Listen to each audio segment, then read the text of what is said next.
Perkenalkan, nama saya Muhammad Iqbal Jamaluddin dari kelas 12 IPS 4. Saya akan menjelaskan tentang WTO atau World Trade Organization. Latar belakangnya yaitu didirikan berawal putaran Uruguay tahun 1986 sampai 1994 beserta perundingan-perundingan sebelumnya yang semuanya di World Trade Organization. Terdiri dari 160 negara anggota dengan 24 negara pengamat dan bermarkas di Jenewa atau di Swiss.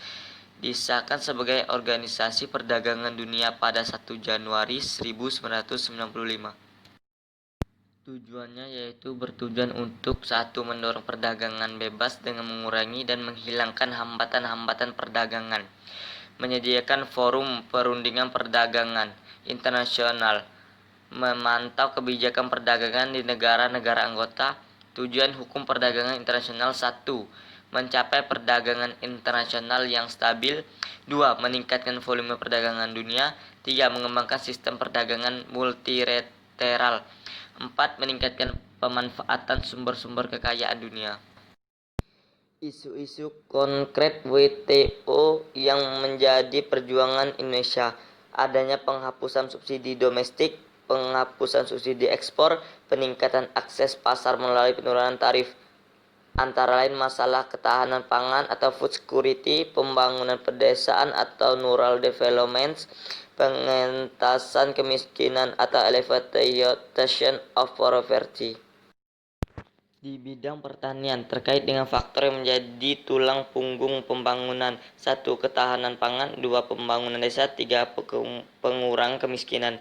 Pengecualian terhadap produk strategis. Indonesia memperjuangkan penurunan tarif atas produk pertanian, memperhatikan kepentingan negara berkembang dan tidak semata-mata menekankan pembukaan pasar. Bidang peraturan atau rules, Indonesia menginginkan berbagai persetujuan tersebut diperbaikan dengan pertimbangkan kepentingan negara berkembang dalam rangka akses pasar dan perlindungan domestik. Sidang. Pandangan Indonesia bahwa proses liberalisasi jasa sebaiknya dilakukan secara bertahap seiring dengan pemberdayaan dan penguasaan industri jasa modal, bidang kesehatan masyarakat, public health, dan TRIPS. Lisensi wajib tidak diterapkan atas produksi obat-obatan yang bertujuan masih adanya pengawasan untuk negara berkembang.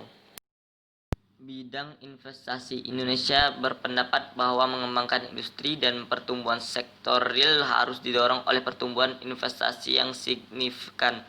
Indonesia, kebijakan investasi yang transparan dan non-diskriminatif. Bidang lingkungan, Indonesia, kebijakan lingkungan tidak diatur dalam WTO. WTO mensyaratkan standar yang tinggi terhadap akses pasar produk negara berkembang. Itulah yang bisa saya sampaikan tentang WTO. Saya ucapkan terima kasih.